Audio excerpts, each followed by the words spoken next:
11 de la mañana, 28 minutos. Ahí estábamos escuchando científicamente rockero TX Plus a Thin Lizzy con Whiskey in the Jar. Y vamos a hablar de inteligencia artificial, como se lo habíamos propuesto al comienzo de nuestra edición del día de hoy. Un gran tema muy interesante siempre de mencionar y de diseccionar.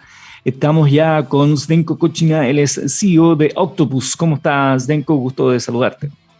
Hola Eduardo, muy bien, gracias. Cada vez que me acuerdo de Octopus y de tu compañía, siempre imposible no vincularlo, ya que está nominado al Oscar ahora mi maestro El Pulpo, ese documental increíble que Ah, está en sí. Netflix. Lo hablamos la vez ¿Lo anterior. viste? Sí, ¿Lo sí, pudiste ver? extraordinario, sí. Bueno, está Impresionante. compitiendo ahora con el agente Topo, ahí Con el yo creo que agente topo, vamos, sí. sí. Está Corazón bien, dividido, pero en ese caso vamos por el cine chileno. está bien animal la definición para eso, porque entre un topo Sí, y un pulpo va a estar esta vez ese Oscar. tal Se cual. lo, se lo recomendamos por lo demás. ¿Eh? Y hablábamos la otra vez con Zdenko por qué habían ocupado Octopus para su emprendimiento y la inteligencia que tiene el pulpo, que es brillante. Pero hoy día queremos hablar de inteligencia artificial, un temazo, ¿no? Podríamos partir, Zdenko, hablando de qué hablamos cuando hablamos de inteligencia artificial. Bueno, es una súper pregunta en verdad, que no es tan fácil de responder. Se ha construido un montón de humo gris al respecto y eso hace más difícil todavía poder entenderla, pero en verdad cuando uno empieza a poner la pelota contra el piso se da cuenta que los conceptos no son tan complejos. De hecho, ¿tú sabes cuándo fue la primera vez que se acuñó el término inteligencia artificial, Eduardo? Sé que fue hace muchos años, no sé exactamente qué año. Fue en 1956, o sea, ya han Mira, pasado casi 65 años de ello. Ahí se juntaron unos científicos jóvenes, 30 años, mente brillante, de Harvard, IBM, Stanford, y empezaron a hablar de lo que estaba pasando, porque yo ya estaban los trabajos de Alan Turing, ¿no es cierto? Que sí, se claro. considera el padre de la ciencia de la computación. Ya había muerto Alan Turing hace 3 años antes de eso, que se había suicidado. Esa es como la teoría más aceptada, digamos. Y se juntaron y dijeron, bueno, ¿qué es esto? ¿Qué es esto que viene hacia adelante? Y ahí definieron la inteligencia artificial como la capacidad de una máquina de generar comportamiento inteligente. Esa fue la definición. ¿Qué es un comportamiento inteligente? Una cuestión súper etérea, ¿no es cierto? En ese tiempo, y muchas veces todavía lo asociamos a que un comportamiento inteligente es hacer cosas que los humanos pueden hacer. Una visión un poquito homocentrista de las cosas, pero que de momento la inteligencia artificial se centró ahí durante varios años. Empezaron un montón de estudios, muchas investigaciones, poco avance porque no estaban los computadores todavía quizás preparados para poder probar toda esa teoría que se estaba investigando, pero se empezaron a generar algunos hitos. El primer chatbot se creó en 1966, se llamaba ELIZA, o sea, desde esa época el primer chatbot. Mira. Probablemente no era tan inteligente. Bueno, hoy día igual uno se enfrenta a ciertos chatbots que tampoco lo son, pero de ahí que empezó. Más bien generan rabia algunos chatbots. Sí. Eh, bueno, con eso tiene que ver este test de Turing, que es cuando tú no puedes identificar que el otro ente con el cual te estás comunicando no es un humano, claro, cuando no puedes identificar que no es un humano y piensas que es un humano, ya es algo inteligente. El primer chatbot que superó esa prueba fue en 2014, hace muy poquito. Y de ahí ya empezaron a pasar montones de hitos, pero fue recién en la década de los 90 en que ya hubieron casos más mediáticos, cuando la computadora de IBM, la Deep Blue, le ganó a Gary Claro. Kasparov.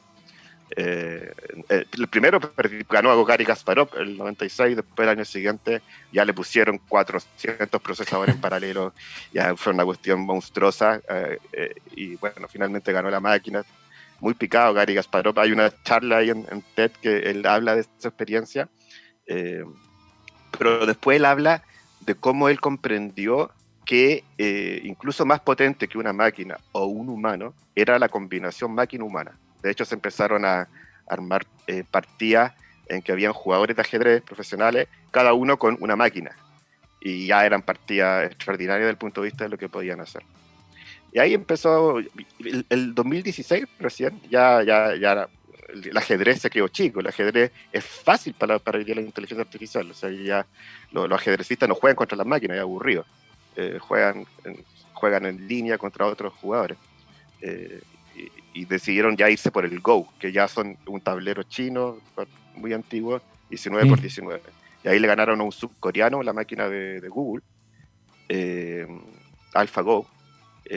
Y desde ahí hasta ahora ya ha sido una cuestión, una vorágine, y afortunadamente nosotros tenemos, y gracias a todas esas investigaciones y esas personas que se quemaron las pestañas en algún momento, tenemos muchas herramientas, tenemos computadores en la nube que son relativamente de bajo costo, tenemos muchos algoritmos que vienen en librerías que nosotros usamos constantemente para resolver problemas. Entonces más cerca están más cerca de lo que uno cree. Sí, ya hay una democratización de esta inteligencia artificial que antes estaba muy reservada para IBM o para las universidades, para el MIT, etcétera. Y hoy día están disponibles, y eso nos da un montón de oportunidades de resolver problemas reales, que pues sean en la minería. Nosotros estamos en la minería, pero sean en muchos otros ámbitos. Pero también implica hartas responsabilidades que también hay que asumir cuando uno se dedica a esto. Zdenko, mira, a modo de prueba, ¿qué le podríamos decir a la gente que nos está escuchando de un uso cotidiano, diario, a lo mejor imperceptible de una inteligencia artificial? Oh, se quedó congelado Zdenko, me parece, ¿sí? Gabriel me apunta, me hace ahí, sí, lo vamos a tratar de reconectar. Estamos conversando con Zdenko Kuchina, él es CEO de Octopus, ahí ya me parece que ha vuelto. Zdenko, ¿me escuchas bien? ¿Me ves bien?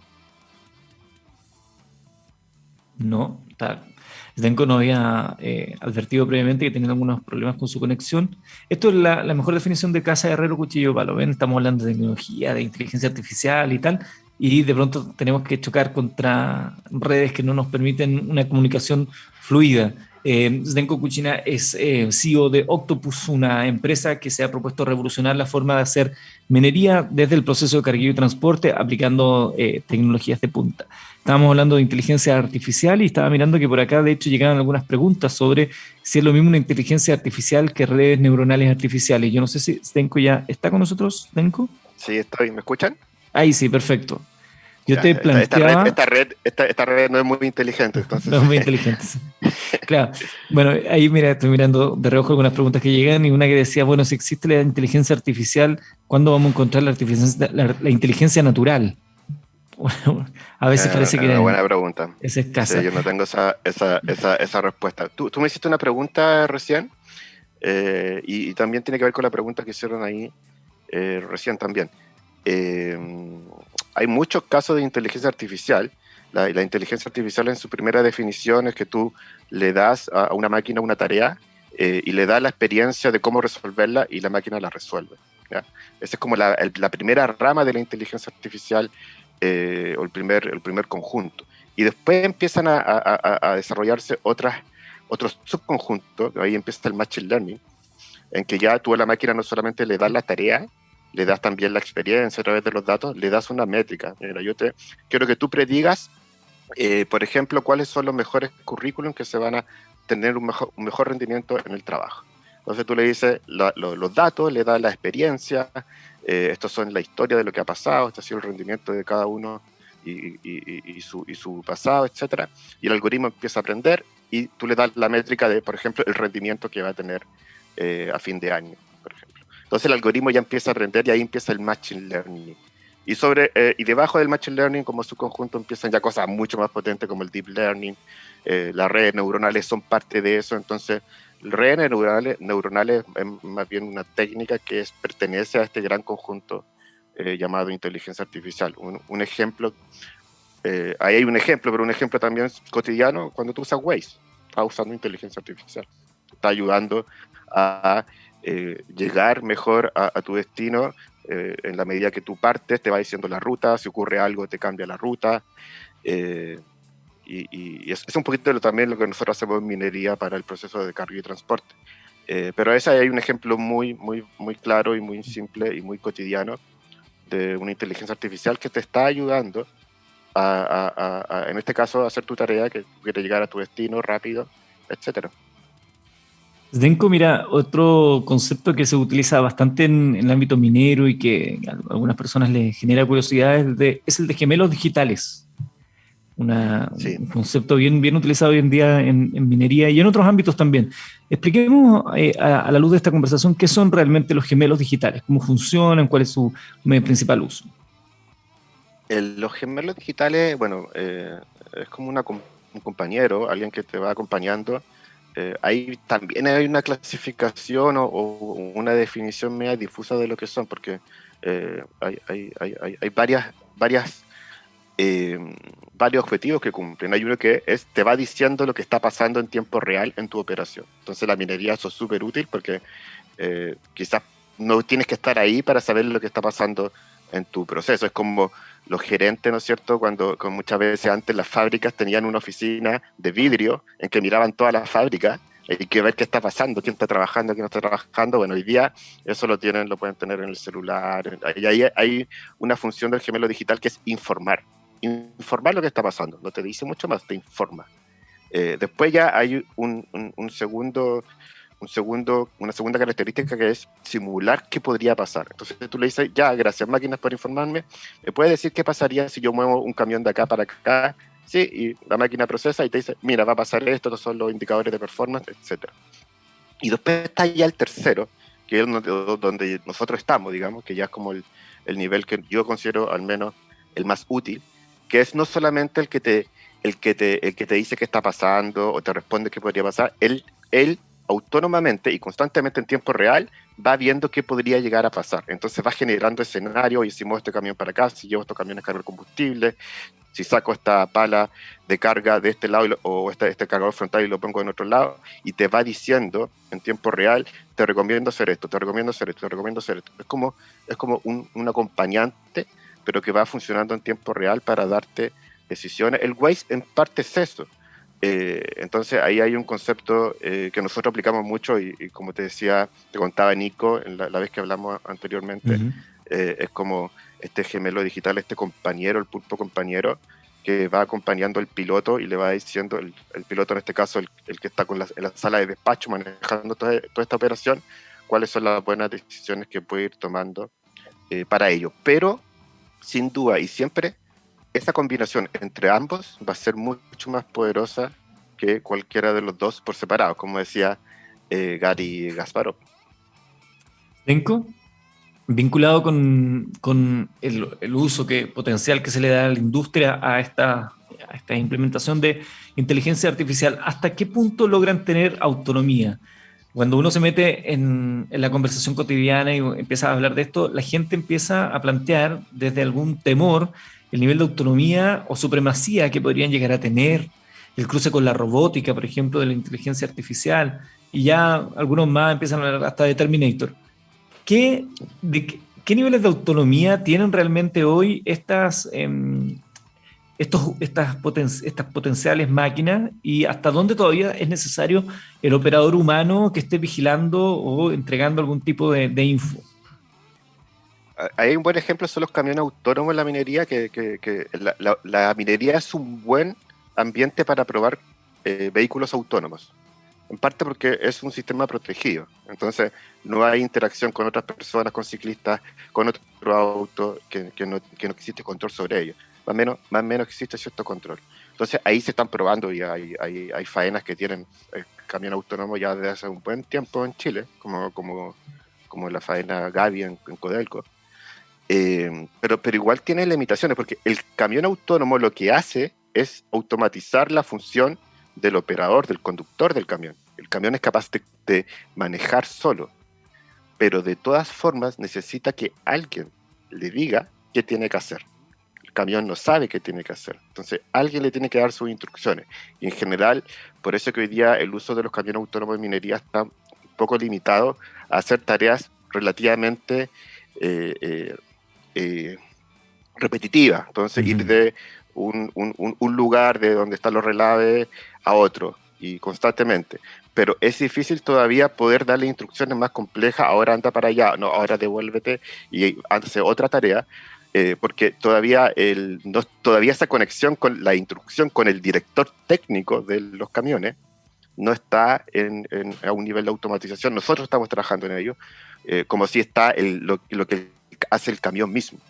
Entonces ahí falta mucho todavía por avanzar en esa línea, para que, por ejemplo, los camiones autónomos también puedan convivir con otras máquinas que pueden ser no operadas por máquinas, sino que por humanos.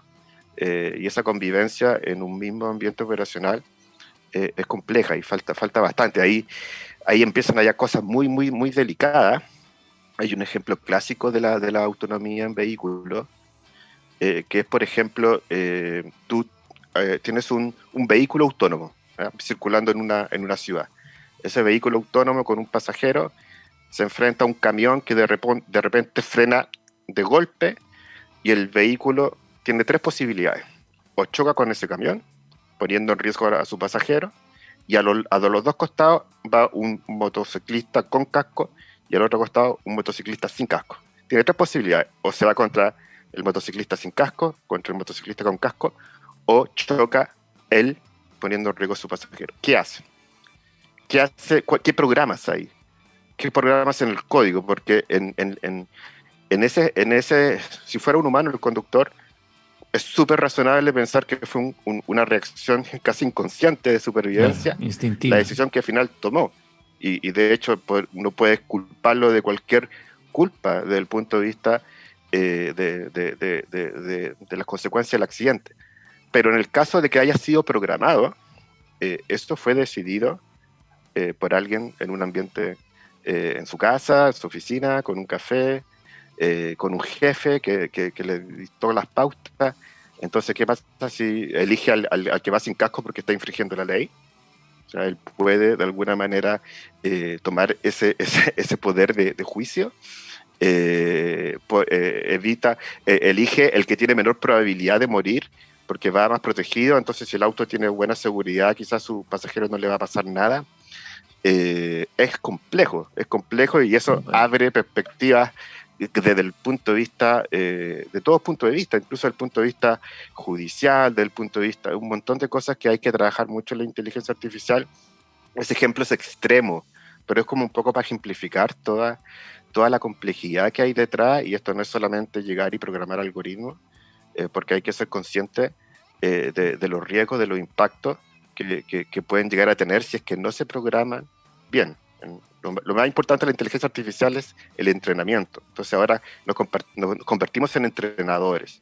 Si tú entrenas mal a alguien, si tú entrenas a alguien para matar, va a matar. Si entrenas a alguien para hacer el bien, va a hacer el bien. Entonces, es muy interesante, en verdad. Da para mucho, y también da para hacerse muchas preguntas de aquí hacia adelante, pero no hay mucho tiempo porque esto va avanzando muy rápido. Entonces hay que generar esos espacios para tener esas discusiones. Ahí yo creo que hicimos un gran tema que tiene que ver con la rapidez de estos procesos versus cómo nosotros nos vamos acomodando desde la legislación o desde nuestros propios planteamientos intelectuales, ¿no? Yo leía hace algún tiempo una suerte de instrumento en el que estaba trabajando la UNESCO para generar una normativa global sobre la ética de la inteligencia artificial, y se ponían varios ejemplos. Estaba, por ejemplo, lo que mencionabas tú de un vehículo autónomo, o me acordaba también de que el 2019 Huawei había anunciado un algoritmo de inteligencia artificial que había sido capaz de completar los dos últimos movimientos de la Sinfonía número 8 de Schubert, que es inacabada, que comenzó en 1822, o sea, una gran cantidad, prácticamente 200 años de diferencia, sobre quién es el autor material o el sujeto de derechos de autor sobre estas obras, o el cuadro, el nuevo Rembrandt del año 2016, diseñado por una computadora y creado por una impresora 3D, 350 y tantos años después de la muerte del pintor, después de analizar 350 pinturas, entiendo, de Rembrandt, pixel por pixel, y todo un trabajo que se hizo, las máquinas. ¿Quién es el autor? ¿Quién está detrás? Si es que esto se vende, Hay tantas preguntas, y estas van a seguir creciendo porque la complejidad de los vínculos y las relaciones con las inteligencias artificiales o con las máquinas va a ser cada vez mayor. Sí, muy interesante el ejemplo que tú das ahí. De hecho, hay ciertas preguntas de que si son capaces o no de generar arte. Eh, La música es finalmente, si tú la descompones por dentro, es matemática. Claro. Las notas, las composiciones, los acordes, todo se puede llevar a matemática, pero son capaces de generar realmente arte. Bueno, son preguntas súper interesantes. Yo no tengo en verdad la respuesta, pero sin duda que hay muchos temas de ética, sesgos. El ejemplo de Amazon, no sé si lo conoce Eduardo, creo que esto fue en 2016, y tiene que ver con el ejemplo que yo di de cómo, o de un algoritmo de inteligencia artificial que lee currículums y elige personas. Y ahí los ingenieros de Amazon crearon un algoritmo que querían elegir a los mejores profesionales para ciertos cargos muy relacionados con la tecnología, por la naturaleza de la empresa. Y le pasaron la experiencia son los datos. Mira, esto es lo que ha pasado, así nos ha ido. Estas son las métricas que yo quiero que tú midas, y empieza a trabajar. Y el algoritmo entonces procesaba los currículos, y lo que empezó a hacer fue que naturalmente empezó a seleccionar mucho más hombres y a desechar currículum de mujeres. Eh, ¿Por qué? Porque los datos que se le habían pasado decían que en la historia mayoritariamente se habían contratado hombres en esas posiciones. Entonces, el algoritmo en ese caso lo que falló fue el entrenamiento. Fue mal entrenado por sus entrenadores, por sus programadores, porque le pasaron datos con sesgos del pasado. El pasado fue así, pero si queremos cambiar el pasado, no podemos estarle pasando aprendizaje en función del pasado. Entonces, bueno, ahí hubo toda una discusión, lo echaron a esos programadores, esos ingenieros de Amazon, porque ahí ya uno empieza, oye, esto puede traer sesgo. Entonces, hay una responsabilidad del programador, del que está diseñando esto, de entender muy bien el problema. Hoy día están a disposición un montón de herramientas, hay un lenguaje que ocupamos todos, o que se ocupa mucho en ciencia de datos, que es el Python, y hay un montón de librerías y algoritmos y todo, pero en verdad lo importante es que tú conozcas el problema al cual te estás enfrentando, a las restricciones, a las limitaciones, qué cosas tienes que tener cuidado. Eso es hoy día, yo diría, lo más relevante de un buen data scientist. Es algo que nosotros tratamos de fomentar mucho en la empresa, más que la técnica, el algoritmo que vas a usar. Esas herramientas las vas a encontrar, tienes que entenderlas, pero lo más importante es conectarse con el problema. En el caso nuestro, ir a la sala de despachos, nos subimos a los camiones a ver cómo se opera, nos subimos a las palas. Tienes que palpar eso para poder ser un buen entrenador de un algoritmo de inteligencia artificial. En la minería no es tan fácil porque acceder a conocer esos problemas no siempre está abierto para los emprendedores. Hay un punto, yo creo que si le dan ese acceso, se pueden hacer muchas más cosas muy, muy interesantes. Pero la ciencia para mí, o para nuestro equipo en general, es conocer y enamorarse del problema, y luego en función de eso generar una solución efectiva. La solución puede ser un algoritmo muy simple, no el más complejo. Lo importante es que se adapte bien al problema que quiere resolver. Yo te escucho y no puedo estar más de acuerdo contigo respecto de lo que subyace finalmente dentro de toda actividad, ¿no? Y actividades complejas como esta, aún más, la ética de fondo. Yo recuerdo nuevamente el caso de lo que planteaba UNESCO a propósito de sistemas de inteligencia artificial que podrían tener un impacto en la justicia, en la administración de justicia. Entonces decía que esto podría contribuir a crear un sistema judicial penal más justo, pero señalaba el mismo estudio que la inteligencia artificial no es neutral porque, como tú muy bien lo decías recién, las decisiones basadas en inteligencia artificial son susceptibles de inexactitudes, resultados discriminatorios, sesgos incrustados, insertados en la forma en que el entrenador va desarrollando esto. Prácticas de vigilancia o recopilación de datos, de la privacidad por parte de los tribunales, un Estado cada vez más tipo gran hermano, capaz de tener más información de la necesaria, y esto en contraposición a la libertad de las personas. O sea, la ética que subyace detrás de todo esto tiene que ser muy comprendida, muy estudiada y muy discutida por las sociedades de cara a lo que va a representar este vendaval de inteligencia artificial y de otras nuevas tecnologías en muchos ámbitos. Por eso es tan interesante conversarlo contigo, Zdenko, el día de hoy. Yo decía, ¿Zdenko está muy concentrado o está congelado? Y estaba congelado. ¿En qué minuto se congeló Zdenko? No lo sé.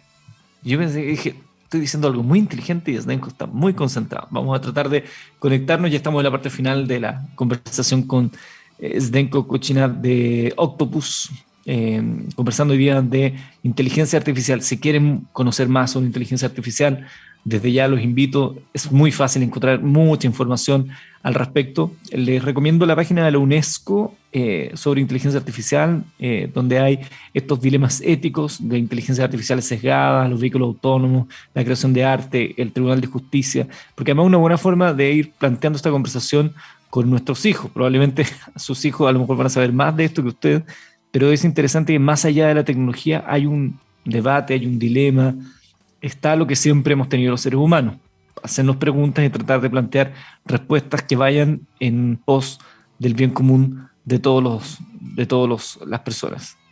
¿Alcanzamos a tener a Zdenko, Gabriel? A ver, me están avisando ahí desde la sala de control en nuestras oficinas centrales, en nuestro cuartel general en Providencia. Hasta el momento me parece que no, y ya nos está pillando la hora, lamentablemente. Bueno, desde ya agradecer a Zdenko Kuchina de Octopus por la conversación. Lamentablemente no nos podemos despedir ahí en persona, pero quiero darles las gracias, agradecerle a ustedes también que nos sintonizan martes y jueves a las 11 de la mañana en Minería del Mañana. Parece que está volviendo ahí. A ver, al menos para podernos despedir. Ahí yo veo que por lo menos se conectó, está conectando el audio. Esto a todos nos ha pasado. Y sí, ahí ya te veo, te escucho, Zdenko. Me encantaría nombrar a la empresa proveedora de internet mía, pero no lo voy a hacer. ¿Pero es la típica? ¿Que todo el mundo critica? Parece, sí. Oye, bueno, no alcancé mucho a escucharte lo último, pero sí, hay un tema ahí que se abre muy, muy importante y hay que tomarlo con responsabilidad. Eso es lo que yo veo con cierta preocupación. Veo mucho en LinkedIn, mucho humo, no, si esto lo resolvemos con inteligencia artificial, como problemas que sé que lo podemos resolver en 5 días con inteligencia artificial. Hay que tener ojo, porque yo te diría que, por ejemplo, el problema minero que nosotros resolvemos es incluso más difícil que el ajedrez.